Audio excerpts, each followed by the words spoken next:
जय गुरुदेव।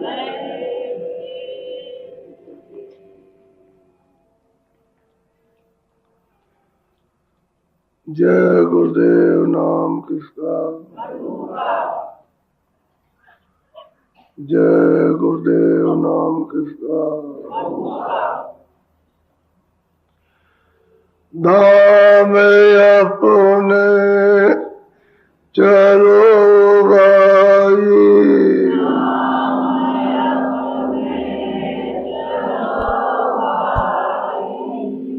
धाम अपने चलो भाई,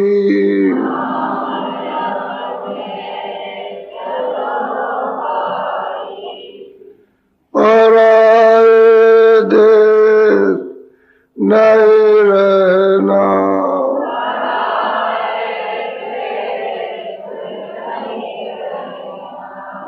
काम अपना करो जाई,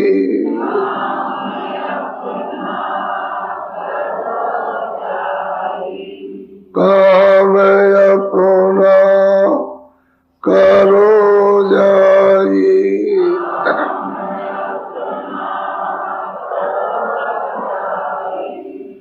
पराए काम नहीं बसना,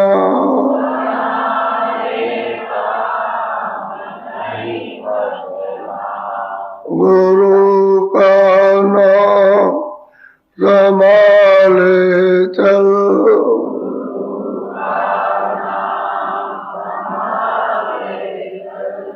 गुरु का नाम संभाले चल,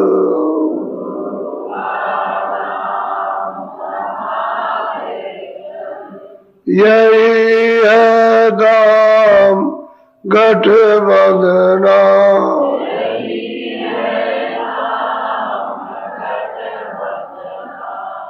जगत का रंग सब मेला,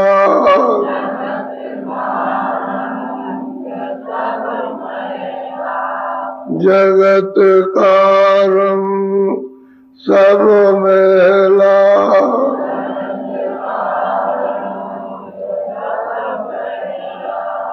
दुलाले मान यह कहना,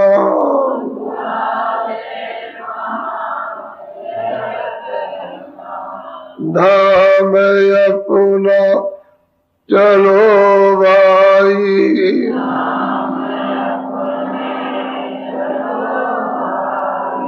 धाम अपने चलो भाई,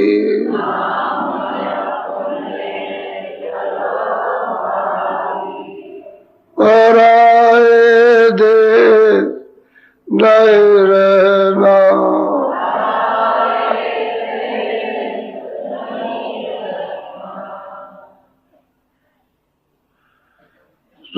सतगुरु सतनाम तुम खोला को परना,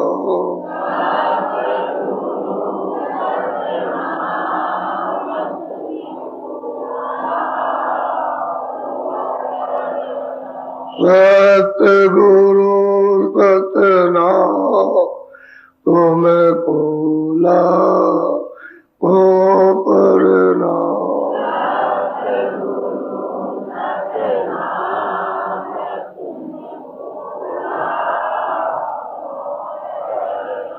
कोटन सूरज चांद सितारे,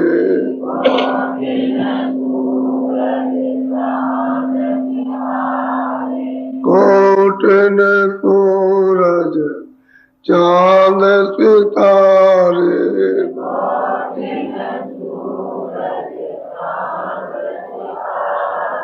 रोम रोम में करे उजारे,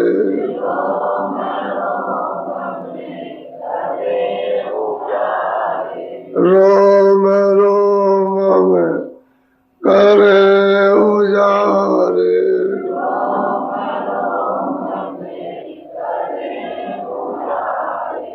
सतपुरुष करता तुमको लाखों प्रणाम।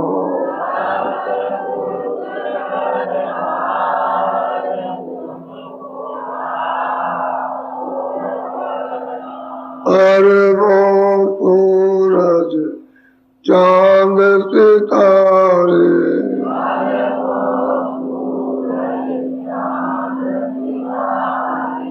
अरबों सूरज चांद सितारे,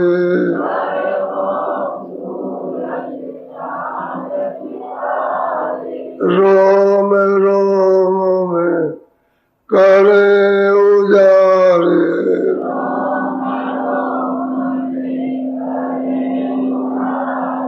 रोम रोम में करे उजारे,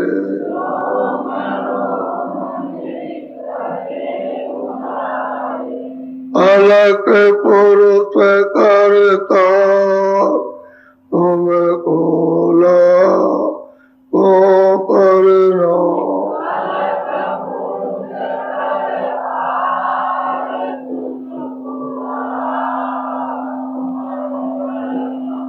करबों सूरज चांद सितारे,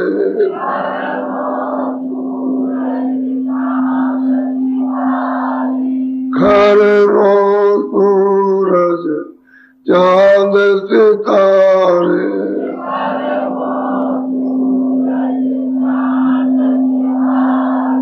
रोम रोम में करे उजारे,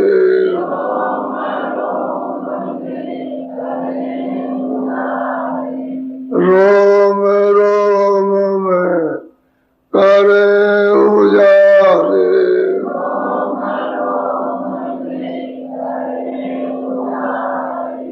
अगम पुरुष करता तुमको लाखों प्रणाम।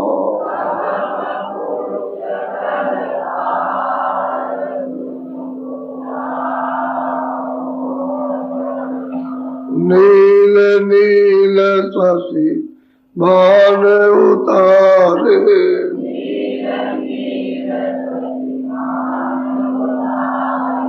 नील नील शशि मान उतारे,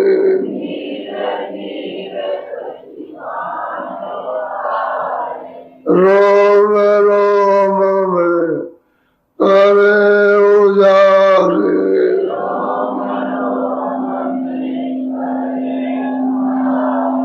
रोम रोम में करे उजारे,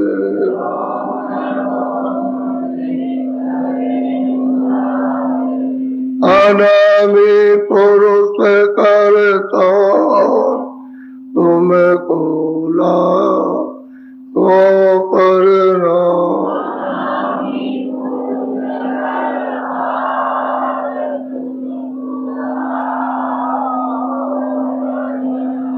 अनामी पुरुष करता तुमको लाखों प्रणाम।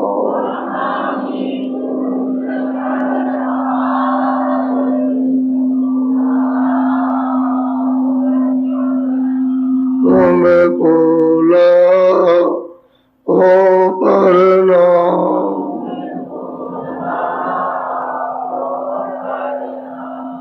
सतगुरु सतना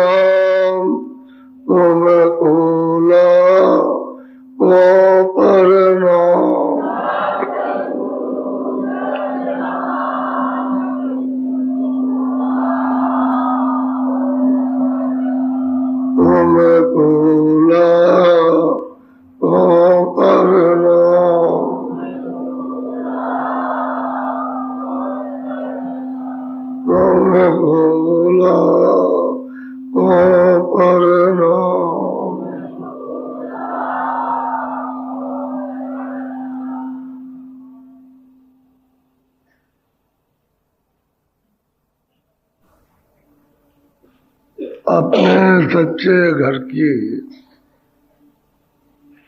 निरंतर याद करते रहना चाहिए।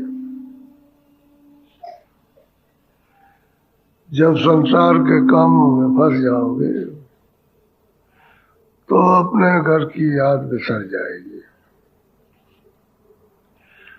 आपके सामने यही हुआ कि जब आपको सुख सुविधा मिल गई, सब साथ सामान मिल गए, सब तरह का आराम मिल गया, तो आप धीरे धीरे मालिक को और अपने देश को, अपने घर को बिसर गए और छोड़ बैठे।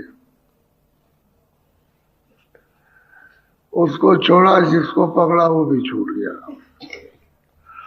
और अब यहाँ आकर परदेश में जिस जिसको पकड़ो सबसे छूट जाओ। कोई हमारे पकड़ने में नहीं ना हम किसी के पकड़ने में। ये है परदेश। देश से निकले परदेश में मारे मारे फिर रहे हो, भटक रहे हो, दुख उठा रहे हो, रो रहे हो, और कोई यहाँ सहायता नहीं करता न करेगा। लेकिन जब संत सद्गुरु जब कभी सौभाग्य से प्राप्त हो जाएंगे तो वही अपने सच्चे इस लोक के साथी और अपने घर के साथी। बिना मिले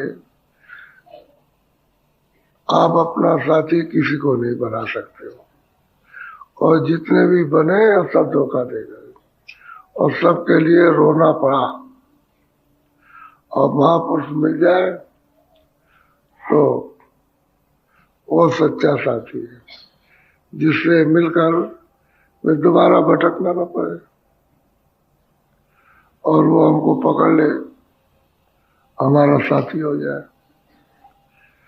आपको भी उसका साथ करना और उसको अपना बनाना है। इस तरह से हम सब यहाँ ये सभ्य हो चमत्कार, खेल तमाशे, खेल है।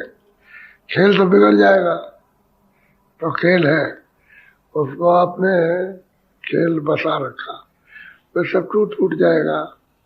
तो बच्चे बन के रोते, अज्ञानी बन के रोते रह जाओगे और इस देश में कुछ भी नहीं मिलेगा, क्योंकि सब सुख सुविधा, सब धन धाम छोड़ करके चले आ रहे हो। वो सब छूट गया पहले का, और अब तो कुछ है नहीं। अब जो कुछ भी है रोज गुजारे का ये भी छूट जाएगा। जो सगे संबंधी बनते हैं वो भी छूट जाएंगे।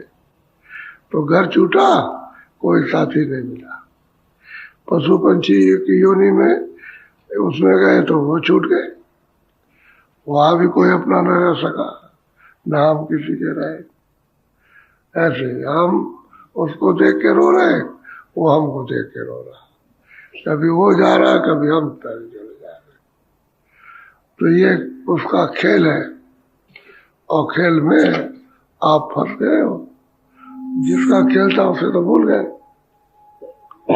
उसको भी पता नहीं कहाँ है, और जो सबका था उसका तो पता ही नहीं।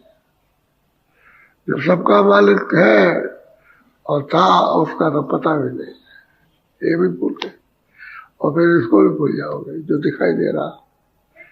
तो साधक के लिए जिनको नामदान मिलता है उनको महापुरुष चेतावनी देते हैं, जगाते हैं, प्रेरणा देते हैं, बताते हैं कि तुमको क्या करना है, ये सब बताते हैं। और उसको ध्यान में सुन करके ध्यान में रखना, सुन करके चित्त में बसा लो, ताकि वो चिंतन चित्त करने लगे और बुद्धि उसके चारों तरफ, और मन उसका संकल्प विकल्प करे। जब हम सुनेंगे नहीं तो चित्त जो है चेतेगा नहीं, और मन उस पर विकल्प नहीं करेगा, बुद्धि निश्चय नहीं करेगी, तो फिर क्यों करते हो रह जाओगे। सुनो और सुन के चेतो, और फिर उस पर विचार करो। बोलो। अंतर्मुख बैठे एकांत, अभ्यास करे पावे मन शांत। कहते हैं जब नामदार रास्ता जब मिल जाए, ये नाम है, रूप है, स्थान है, तो क्या करना चाहिए? उसको याद करके थोड़ा एकांत में, क्यों एकांत में तो कोई बोलेगा, कोई खटखट करेगा तो विघ्न बाधा हो जाएगा। तो थोड़ा सा एकांत यानी हट करके, जैसे कमरा है तो कमरे में उस तरफ बैठ जाओ, बरामदे में बैठ जाओ, कोई बरामदे में हो तो कमरे में आ जाओ या आंगन में चले जाओ। तो थोड़ा सा एकांत, एकांत इसी को कहते हैं कि वहां कोई न रहे और उसकी कोई आवाज न सुनने को मिले, और फिर करे अभ्यास, साधना करे अभ्यास। तो जब आपको मिल गया रास्ता तो फिर अभ्यास में बैठ जाओ एकांत में, तो फिर मन को तब शांति मिलेगी। बिना अभ्यास के, बिना एकांत बैठे हुए आपको मन की शांति नहीं मिल सकती। क्यों? इंद्रियों के दरवाजे पर बैठ के भागता रहेगा तो इस पर तो कभी मिल नहीं पाया उसको। तो कहते हैं एकांत और अभ्यास करो तो मन को शांत होगा। ये रोज करना, एकांत तलाश करते रहना चाहिए। जहाँ एकांत उसी को कहते हैं शोरगुल ना हो, क्योंकि शोरगुल रहेगा तो आपका मन उधर चला जाएगा, साथ नहीं देगा। इसीलिए इसको एकांत में और अभ्यास करो, यानी भजन करो। उसका अभ्यास भजन समझ गए, मतलब एक ही अभ्यास साधना, उसको रोज करो नियमित रूप से। यदि 24 घंटे में करना है वही आपका नियमित है। जैसे सुबह शाम होती है तो कुछ सुबह भी कर लो, शाम को भी कर लो। मान लो ध्यान सुबह 15 मिनट किया तो शाम को 15 मिनट भजन करो।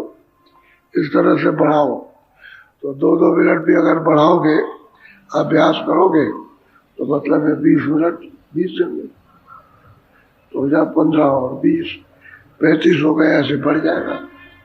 तो धीरे धीरे जब उसको, और कहते हैं कहाँ बैठ के अभ्यास करो? घाट पर, अंतर्मुख घाट पर। तो अंतर्मुख घाट पर दोनों आंखों के ऊपर, जहाँ दोनों आंखों का मध्य है उसके ऊपर। सूरत तो मतलब है कि ये बैठी ऊपर में, यानी बाहर इसके बैठी है, अंदर में नहीं। सूरत बाहर बैठी है तो बाहरी कार्रवाई कर रही है। अब वो धार उतर आई, वो तो लगा हो गया, ऊपर से बोझा लग गया इस वजह से, और बोझा न रहे तुरंत लौट जाए, बोझा न रहे तुरंत ऊपर हो जाए। और बोझे की वजह से देर लगती है अभ्यास में, कि बोझा कम टलता है, यानी कम उतरता है, कम साफ होता है। और लदा है ज्यादा तो अपना मन जो है घबरा जाता है, क्या रे इसमें बड़ी मुश्किल है और बड़ी देर लगेगी। और ये ऐसा कभी कहेगा हमने 10 दिन किया, और तो 10 दिन किया तो बोझा उतर रहा। ऐसा क्यों नहीं समझते हुए जल में जल उतर होगा, इसी पर लदा हुआ है, उतर रहा। उतर जाएगा तो वही होने लगेगा। उसको ये समझना चाहिए कि बोझा लदा, उसी में उतारने में देर लग रही है। तो एकांत में फिर मन को लगा के अंतर्मुख घाट पे बैठ के करो। बोलो।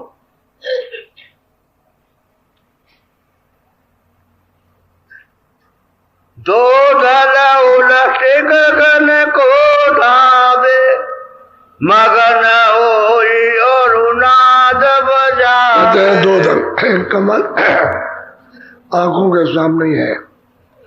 अंतर्मुख होकर के जब अंदर की आंख खोले तो 2 दल कमल को उलट दे, यानी खोल दे, वो खुल जाए कमल। तो कहते हैं नाद सुनाई देने लगता है, अनहद शब्द सुनाई देता है। और बहुत बाजे मनोरथ मगन होने वाले बाजे सुनाई देते। दोदल कमल काल का देव और कर्म अनुसार खान पर भी कर्म के अनुसार वो खान में बसता है। तो कहते हैं इसको उलट दो, ऊपर हो जाओ, इसके उस पार, इस पार रहोगे तो उसके अंदर रहोगे, उस पार हो जाओ तो इधर से निकल जाओ। अब वो ये है कि अभ्यास करो ताकि बोझा उतर जाए, तब उलटने में आएगा। आंख ऊपर हो जाएगी और दो दल कमल का कमल दिखाई देगा, उसमें प्रवेश होकर के बाहर चले जाओ, उस पार बढ़ो।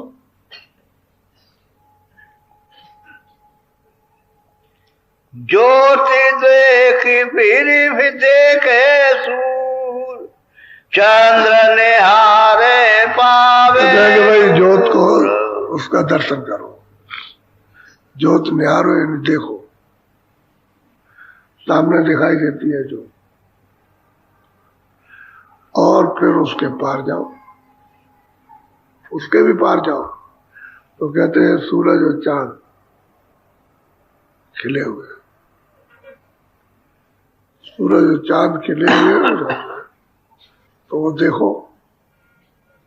अब उन्हीं सूरजों और चांदों का जो ऊपर खिले, उन्हीं का एक प्रतिबिंब है, पर कई पर्दों में पड़ा, पर्दे पर पड़ा उसका अक्ष, और उसका अक्ष उस पर्दे में पड़ा, और उसका उस पर्दे में पड़ा। इस तरह से ये मतलब यह है कि जो सूरज चांद ये है सर, ये असली सूरज चांद तो अंदर में है, और दो दल कमल को उल्टोगे वो खुल जाएगा, ऊपर हो जाओगे तो ज्योत निहारो, और उसके पार जाओ तो फिर कहते हैं सूरज और चांद, बहुत सूरज और चांद दिखाई देते हैं। तो कहते हैं इतना काम करो, लेकिन अभ्यास करो रोज, तो मन को सांत्वना मिलेगी, इंद्रियों से हटेगा, दरवाजे पर ठंडक मिलेगी, और ठंडक से फिर धीरे से मुड़ जाएगा। अब जब घाट खुल जाएगा, दो दल कमल घाट खुलेगा, तो फिर तो बाजे बजने लगे, तो अमृत की बूंदें झड़ने लगी उन्हीं बाजों के साथ में, तो पीने में मस्त हो जाएगा, पिएगा, पी पी करके तृप्त हो जाएगा। अब उसी की तो इसको प्यास लगी है, तभी भाग रहा, चलो वहां मिलेगा, चलो धर में मिल जाएगा आनंद, चलो बाजार में अच्छी अच्छी चीजें देखेंगे, खरीद के ले आएंगे, चलो वो देखेंगे, चलो वो सुना जाएगा। अच्छा बाजार में चलेंगे, बहुत अच्छी दुकानें खाने की है, तो चलो खाने में देखेंगे, वहां मिल जाएगा। कभी खाने में, कभी देखने में, कभी सुनने में, कभी भोगने में, कभी इसमें ममता में, इसमें ढूंढता है। असली जहाँ इसका सुख है वहां इसकी पता नहीं, तो क्यों ढूंढ रहा है कि भरम से ढूंढ रहा है, ढूंढ तो रहा है, खोज वही कर रहा आनंद की, अपने सुख की खोज कर रहा, लेकिन अब क्या करे, जब रास्ता उसको नहीं मालूम तो फिर महापुरुष ने रास्ता बताया कि देखो ये रास्ता है घाट, अंतर्मुख घाट है, बैठ के रोज करो तो फिर कमल खुल जाएगा। परे चले जाओगे जो दिखाई देगी, उसके परे जाओगे और दिखाई देगा, उसके परे जब देखोगे तो ये सब नीचे का, ऊपर से नीचे का सब नजर आता है, क्या हो रहा ये सब जाना जाता है। लेकिन महापुरुष छुपा करके रखते हैं कि लोग आफत मचाते हैं, तो उनको मालूम हो जाए इनके पास कुछ है, ये दे दीजिए, वो दे दीजिए, वो दे दीजिए, संसार में ज्यादा मांगते हैं, परमार्थ को नहीं मानते भाई हमको आत्म धन दिया जाए, वह दुनिया की पुकार रहती है, दे दीजिए, वो दे दीजिए। ये आप देखो कितने चिल्लाते हैं, अभी बता दीजिए कि होगा कि नहीं, अग्रीमेंट लिख दीजिए कि हो जाएगा, क्या हमको ये मिल जाएगा, हमको वो मिल जाएगा, अग्रीमेंट लिखाते। इतने दिन तक दौड़ते रहे, वहां अग्रीमेंट लिखा है, तुरंत लिख करके दे दीजिए, हो जाएगा, वैसा कर दिया। तो इस तरह से अगर कोई सावधानी न रहे तो ये किसी को बैठने देते, तो मुफ्त का माल कहीं मिल जाए वहां ले लो बस। और फिर रहमदिल, फिर खर्चा कैसे करो तो कोई मतलब ये कि उस पर रहम नहीं रहता, यानी कदर नहीं रहती उसकी। कि मेहनत का कमाया तो कदर है, आप अभ्यास करो, मेहनत करो तो उसकी कदर रहेगी। कि हमने कैसे मेहनत के कमा कैसे मुफ्त थोड़ी दे देंगे, ये है। और मुफ्त मिल जाए तो न रख सकते हो और न किसी को दे पाओगे, ऐसे ही चला जाएगा, ये नहीं गिरा दोगे। कहने का मतलब ये, तो अभ्यास करो तो बोलो। साते लोक पहुँचे और बसे, सोने सोने धोने तब सूरत हसे। कहते भाई सतलोक में पहुंचे, जहां से आई थी वहीं बस गई जाकर, वहीं की बासिंदी थी, रहने वाली तो सतलोक की थी। वैसे सभी सतलोक के, जितना भी सतलोक से नीचे हुआ, जितना भी विकास हुआ, जितना भी विस्तार हुआ, सब सत्यलोक से हुआ, सब के सब सत्यलोक से आए। कहते हैं वहां गए, अब वो देख देख और आनंद ले ले करके, कौन मन नहीं हंसता, बुद्धि नहीं कुछ करती है, न चित्त, खाली सूरत है हंसती है कि मालिक की कितनी दया मृतलोक में हो गई। कि रास्ता बताकर अभ्यास कराया, साधन भजन कराया और रास्ते से ले आए, जो रास्ता उतरने का था उस रास्ते चढ़ा जाए और सतलोक में पहुंचा दिया। आवों को सोच, अब सूरत है सूरत को सोच, तो मन तो वहां जाएगा नहीं, मन तो यही नीचे ही रह जाता है। दो दल कमल के ऊपर ही है, ये इसका भंडार है, तो वहां रुक जाएगा। ये सब वही रुक जाएंगे, सब आगे नहीं जा सकते। सूरत जाएगी तो सूरत उधर से अकेली आई, अब इनको साथ कर दिया, तो फिर यहाँ जब उतार हुआ तो साथ ले आई। अब चढ़ाई होगी तो साथ छोड़ दी जाएगी, आई है तो साथ ले आई, और जब वापस जाएंगे तो उनको पहुंचा देगी वहां अपनी अपनी जगह पर और निकल जाएगी। इसलिए एकांत अभ्यास, एकांत साधना करो, अंतर्मुख, तो तुमको घर मिलेगा। और बगैर साधन के आप चाहो और बगैर शब्द के, बगैर नाम के, तो जा ही नहीं सकते, कोई नहीं जा सकता। चाहे दिन रात किताबें पढ़ते रहो, हर एक क्षण किताब पढ़ते रहो, उसमें गंगा स्नान करते रहो और मूर्ति के सामने दर्शन करते रहो, लेकिन जब तक अंतर्मुख अभ्यास नहीं करोगे तब तक घर नहीं जा सकते हो। कब? कि जब शब्द मिलेगा तब, वही बाजे जब सुनने को मिले और उसमें शब्द पकड़ो तब चढ़ो, और चढ़ चढ़ करके तब चलो और तब पहुंचोगे, बिना शब्द के। बोलो। तब सत्य गुरु की जानी महिमा, जिन प्रताप बाजी धुन भी। कहते भाई सतगुरु की महिमा तो तब जानने को, जब सूरज सतलोक में पहुंच जाती है तब जानती है कि उनके प्रताप, उनकी दया मेहर से जब सतलोक में पहुंची तो अखंड मतलब बाजा बज रहा, एक रस।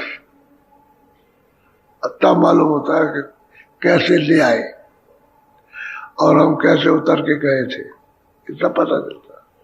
पूरी जानकारी होती है, उतारे कैसे गए और चढ़ा करके कैसे ले आया जाए।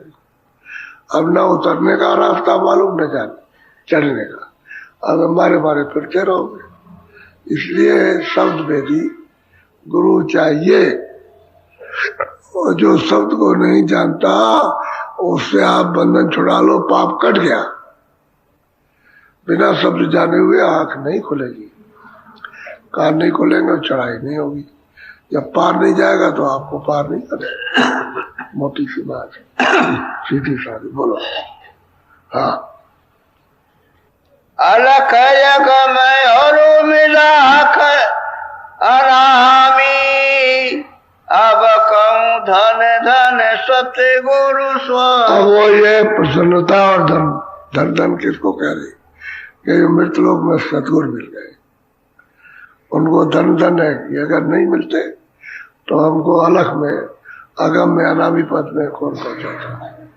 कहते सतगुरु उन्हीं की महिमा है, अनामी पुरुष की नहीं, ना अगम की, ना अलग की और ना सतपुरुष की, किसी की महिमा सतगुरु की कि अगर वो मिल गए तो उन्होंने पहुंचाया हमको, वो यहाँ नहीं मिलेंगे तो नहीं जा सकती सबसे। यही है, इसीलिए तो कहा गया कि भाई वो महापुरुषों की खोज करो, मिलना चाहिए, खोज करोगे तो मिल जाएंगे, ये पक्की बात है। जिन खोजा तिन पाइया। अब यह भाव भक्ति के साथ खोजो, मिल जाएगा। तो फिर रास्ता मिलेगा, जब खोजोगे मिलेगा तो रास्ता देगा। और मिलने का मतलब उसका यही है कि आप उसके पास पहुंच गए तो सुरा के रास्ता देगा और फिर चल पड़ोगे आप। तो कहते हैं सब महिमा सतगुरु की है। अगर गुरु नहीं मिलते मृत लोक में, जहाँ हम फंसे पड़े थे, तो हमको वहां से निकाल के कौन ले आता, क्योंकि वो तो यहाँ आ नहीं सकते, सतपुरुष नहीं आ सकते, ना अलग पुरुष आ सकते हैं, ना आगम पुरुष और ना अनामी पुरुष। अच्छा, और नीचे से निरंजन भगवान भी यहाँ नहीं आ सकते और ब्रह्म भी यहाँ नहीं आ सकते। वो तो सतगुरु की महिमा है जो सबका पता ठिकाना बताए और चढ़ा के ले जाए, सबको दिखाए। वो तो गुरु की महिमा, वो ऐसे नहीं कर सकते। और गुरु राजी तो करता राजी। गुरु अगर राजी है तो करता जो सबका विस्तार सृजन आ रहा वो राजी, और गुरु अगर राजी नहीं है तो करता राजी नहीं। गुरु राजी तो करता है, और काल कर्म की चले न बाजी। जितने भी कर्मों का बोझा वो साफ कर देगा, उनका दाव नहीं चल सकता कि उससे कुछ वसूल कर ले, और सभी काट के अलग कर देंगे, सफाई करके सब कर देंगे, निर्मल कर देंगे उसको। तो जब कुछ रहेगा तब तो दाव चलेगा। जिसका देश है उसका दाव तो तभी चलेगा जब आपके पास कर्मों का कुछ होगा, देखा जोखा। जब कर्मों का कुछ नहीं रहा, सब साफ हो गया, तो उनका कुछ नहीं चल सकता। और महापुरुष तभी ले जाते, तुम जल्दी कर्म साफ करवाओ, प्रारब्ध को तो शरीर के साथ भोगो, वो तो इसलिए भोग लो, जो कुछ मिला है उसको भोगो और अभ्यास करो, और बाकी जो तुमने क्रियामान संचित रखे हैं उसको साफ कराओ। ये दोनों कर्म साफ हो गए और प्रारब्ध साथ ही साथ खत्म, श्वास आखिरी श्वास खत्म उसको। और जो कुछ भी करो वो सफाई करा, जो क्रियामान कर्म बनता जाए उसको साफ कराते जाओ, अभ्यास में सफाई करा लो, साफ हो गया बस, निर्बंधन हो गए, तब तो यहाँ से छुटकारा हो जाएगा। और सफाई नहीं हुई तो फिर नहीं हो सकता, तो मालिक तो साफ करने आएगा नहीं, वो तो जो यहाँ आएगा वही साफ करेगा। जो आप जैसे स्थान पर आएगा और यहाँ के लोगों को चिताएगा वही साफ करेगा, वो साफ करने नहीं आता। इसलिए धन धन और गुरु की अपार महिमा है जो कोई कह नहीं सकता। गुरु की महिमा कोई नहीं कह सकता। चलो बोलो, सीधा है साधा, यह है गुरु की महिमा। और वैसे जब संतों ने इस महिमा को किया तो फिर और लोग भी इसको करने लगे, तो औरों में तो कुछ पता चलता नहीं है। लेकिन अब यह है कि बंधे पड़े रहते हो, अंधा गुरु और बहरा चेला। यानी शिष्य बहरा हो और गुरु अंधा हो तो पड़े नरक में ठेलम ठेला, फिर नरक में जाते हो। ना उसको पता ना मैं इसको कहाँ ले जाऊंगा और क्या कराऊंगा उसको नहीं मालूम, वो मेरे साथ क्या करेगा उसको जरूर पता नहीं। और संतमत जब मिलेगा रास्ता तो कहेंगे अभ्यास करो अंतर्मुख दरवाजे में बैठ करके, और इस तरह से तुम्हारी सफाई कर दिया। तब फिर मतलब यह है कि आँख खुलती है। जब आँख खुलेगी कान खुलेंगे तो दिखाई सुनाई देगा। तो चलने को तो जब ही होगा जब आँख खुलेगी तभी तो रास्ता चलेगा, नहीं अंधेरे में कई कदम रखेगा। जब आँख खुलेगी तब रास्ता चलेगा। 1000 कदम करो, चलो 1,00,000 कदम चलो, दिखाई दे रहा, और अंधेरे में कुछ नहीं बता। आपने देखा होगा कि अभी 10-20 साल पहले जहाँ पर जाइए तो एक छड़ी मार दी बैल को और उसकी आंख बांध दी है तो दिन भर चलता रहेगा।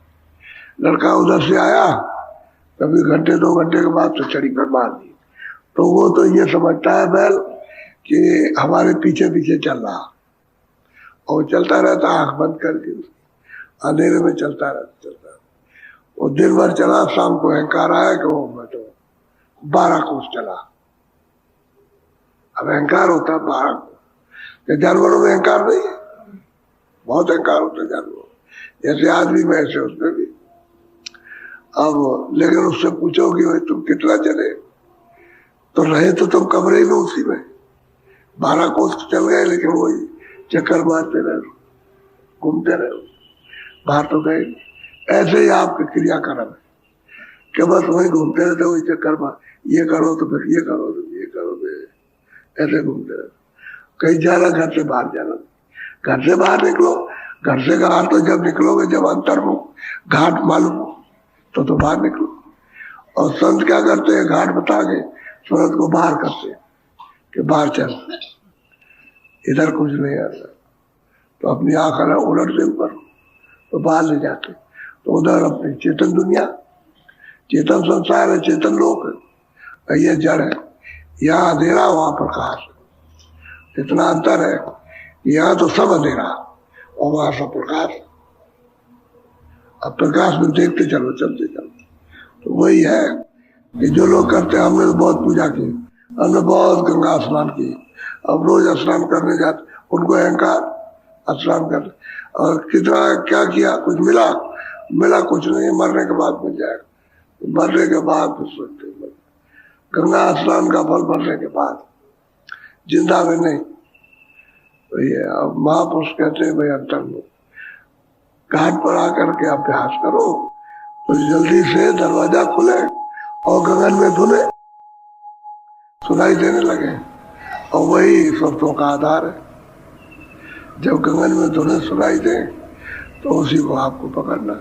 पहले तो सुन लो, खूब सुनो, जम के सुनो अच्छी तरह से, और तरह तरह की आवाजें और बाजें और तरह तरह की वाणी हो रही सुनो।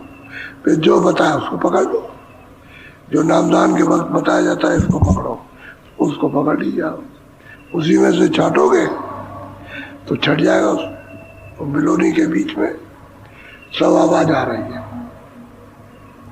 तो छटाई हो जाती है, फिर पकड़ के चढ़ चलो। लेकिन जब घाट नहीं मिलेगा तो जहाँ रहे वही रहे, अंधेरे में रहोगे तो नहीं जा सकते उधर। असली चीज ये है। तो सत्संग को हर बात का अभ्यास भी कराएगा, चढ़ाई भी करेगा, फंसाएगा भी, इंद्रियों के जाल को भी बताएगा, वासना को बताएगा, मोह ममता को बताएगा, संसार की सब चीजों को सत्संग सब करेगा, और अंदर भी मोड़ेगा और फिर ले चलेगा। तो इधर भी मदद, उधर भी मदद, तो जाग के सुनना चाहिए। अब ये जहाँ तक हम जब बाहर जाते थे कभी कि चलो भाई एकांत में कहीं भजन करेंगे, गुरु महाराज ने बताया तो गए उधर में, तो भूंजरा बनाए रहते।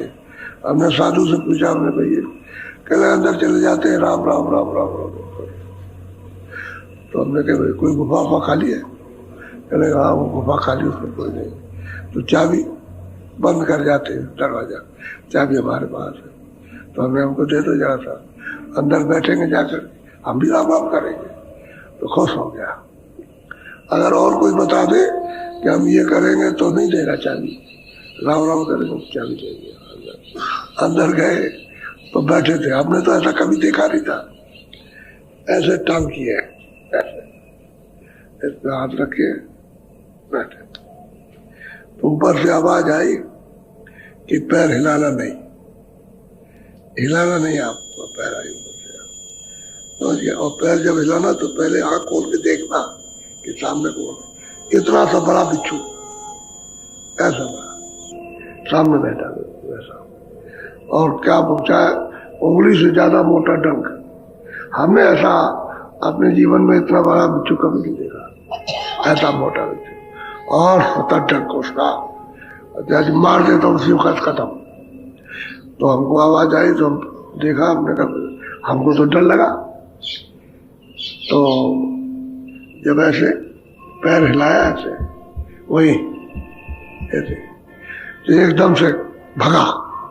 वो तो ऐसे भगा कि मैं तो ये देखता हूं कि ऐसा उस पर चढ़ गया कि जैसे कि मतलब है कि अब किसको बताया जाए, इतनी तेजी से गया कि हमने उसको भागते ऐसा देखा नहीं कि बिच्छू इतना तेज भागेगा, इतना मोटा होगा। तो उस पर अच्छा वो निकल गया, फिर अपना बैठ बैठे रहे। तो बाबा जी से कहा कि हम 4 से 10 दिन यहाँ रहेंगे, बहुत अच्छा है, आप चाबी हमको दिए रहिए, क्या अच्छी बात है। तो हम अपना रहे। तो हम फिर उनसे पूछते रहे कि और रुक जाए, क्या रुक जाइए आप, अच्छा आपसे हमको कोई विघ्न बाधा नहीं है। तो हम बैठ के, तो उसमें ये होता है कि बाहर की कोई आवाज नहीं आती, ऐसे ही बैठे रहो तो कुछ नहीं, कोई आवाज बाहर से खटपट कुछ नहीं। और अंदर रहो तो अंदर वालों के लिए बहुत अच्छा, जो अंदर अभ्यास करते हैं उनके लिए अति उत्तम कि बाहर की आवाज कट गई और अंदर बैठ गए तो वही सुनाई देगा जो अंदर हो रहा होगा। तो भूंदड़ा इसलिए वो लोग बनाते थे जो अंतर का अभ्यास करते थे। अब इन लोगों को तो कुछ मालूम नहीं। भूंदड़े का नाम तो ठीक है, लेकिन वो उसके अंदर बैठ के क्या करते, कुछ नहीं करते। उनका मन इतना शैतान होता है बाहर। तो हम पूछा आपने कि भाई तुम अंदर बैठते हो, राम राम करते हो, तो मन तुम्हारा कहाँ जाता? क्या लगा, मन तो हमारा वहां घूमता रहा, वहां चलेंगे, वहां चलेंगे, वहां जाएंगे, उस सेठ के पास जाएंगे, वहां आज भंडारा होगा, वो कम्बल बांटेगा, इसमें मन घूमता है। सच्ची बात बताई उसने। कह लगे तो फिर कह लगा कि हमको जितना गुरु ने बताया उतना ही करते हैं, हमको तो मालूम नहीं, तो मालूम नहीं रहता। ये उन लोगों के हैं जो अभ्यास करते थे। तो उन लोगों को जब जानकारी हुई तो उन्होंने छोटा सा भुंदड़ा बनाया, उसमें बैठ के अपना करते रहे, बाहर निकल आए। ये ऐसे ही किसी कमरे में बैठ जाओ, बंद कर लो तो बाहर की आवाज कट जाएगी, आपके कानों तक नहीं आएगी। तो अंदर के कान से सुनने का काम करोगे तो ये आवाज बाधा नहीं डालेगी बस। जब बाहर की आवाज आती रहेगी तो कोई भाग जाएगा, ऊपर की आवाज नहीं सुनेगा। और नए लोगों के लिए तो बड़ा बिगड़, उनको बैठाइए, कोई आवाज आई तो अंदर चली गई तो उनकी समझे नहीं आता कुछ। इसलिए एकांत में, जहाँ बच्चे सो रहे हो तब बैठ जाओ, घर में बच्चे सो रहे तो उधर एक जगह में बैठ जाओ, वो तो बैठ के कर लोगे तो फिर कोई बात नहीं है, वो ठीक है। एकांत का मतलब है जहाँ शोरगुल ना हो, जरा हट के बैठ जाओ, ये बात है। और फिर जब होने लगेगा तो आप कहीं बैठ जाओ, फिर होने वालों के लिए कोई बाधा नहीं, क्योंकि अंदर की आवाज इतनी तेज है कि बाहर की कितनी भी आवाज, बम गिरे, कुछ भी गिरे, कुछ पता नहीं, इतनी आवाज अंदर से कुछ नहीं मालूम होता। लेकिन शुरू में तो आपको एकांत में बैठना ही है, ये हमेशा याद रखो। और भजन एकांती में बैठ करके होता है। भजन कहते हैं सुनना और ध्यान कहते हैं देखना। तो जब ध्यान करोगे तो देखने का काम है, और जब भजन करोगे तो सुनने का काम। तो कान भी आपके पास में और आंख भी आपके पास में। अब नाक इसके साथ ही साथ है, तो नाक का काम अपने आप होने लगेगा। जब भजन बनेगा तो भजन में जो सुगंधी होगी उसमें मिलेगी, और उसके बाद में जो ध्यान करोगे, जो देखोगे उसमें सुगंधी वो आपको मिलेगी। तो नाक से कुछ नहीं करना, नाक उसके साथ, नाक तो साथ ही रहे, क्योंकि सुरती में है ये। जब खोल नहीं था तब भी नाक, तब भी कान है, तब भी आंख, सब चीज है इसके अंदर। एकांत में बैठा। अच्छा, अब आपको ये समझाया जाता रोज कि भाई ऊंचा ध्यान दे के सुनो, ऊपर ध्यान, और मन और चित्त को रोके ताकि कहीं भगे नहीं, और सूरत के कानों का साथ दे दे। ऊंचा ध्यान दे के सुनना चाहिए, और जब सुनाई देने लगे तो बराबर लगातार उसको सुनो, इसी को कहते हैं लय होना। सुनते सुनते सुनते सुनते इधर का ख्याल टूटा, यानी ख्याल इधर का दुनिया का हटा, तो फौरन शब्द खींच लेगा। उसमें तो खींचने के आकर्षण ऐसे खींचता है, फर्स्ट खींचेगा। और जब उसमें कुछ मिलोरी रहेगी तो नहीं खींचेगा, सुनाई देता रहेगा।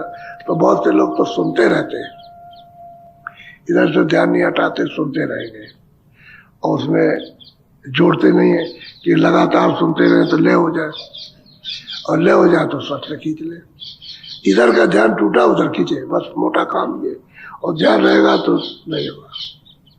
सुन लीजिए, सुनते रहिए, धीरे धीरे धीरे धीरे कम हो जाएगा, क्योंकि ध्यान इधर हो गया। इधर से ध्यान हट जाएगा तो बढ़ जाएगा, और फिर उसमें जुड़ जाएगा तो खींच लेगी, शब्द स्रोत को खींच लेगा। वो तो ऐसा, क्योंकि ये उसी का तत्व है, उसी का छोटा सा जर्रा है। जर्रा मिलना चाहता, लेकिन बीच में जो पर्दा है उसकी वजह से नहीं मिल सकता। पर्दा हटेगा तभी मिलेगा। अब जैसे स्थूल पर्दा हटा तो लिंग में मिला दिया, तो ये शरीर लिंग में चला गया, उसका ये खोल उतर गया और अंदर का वो लिंग शरीर, तो लिंग रचना पहुंच गए। गोंडा और बहराइच के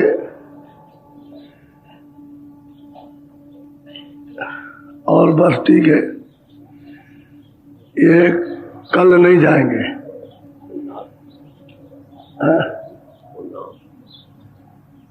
गोंडा और बस्ती और उन्नाव आप परसों जाएंगे, कब जाइएगा। सभी प्रेमी भाई बहनों को मेरा सादर जय गुरुदेव। स्वामी जी महाराज कहा करते थे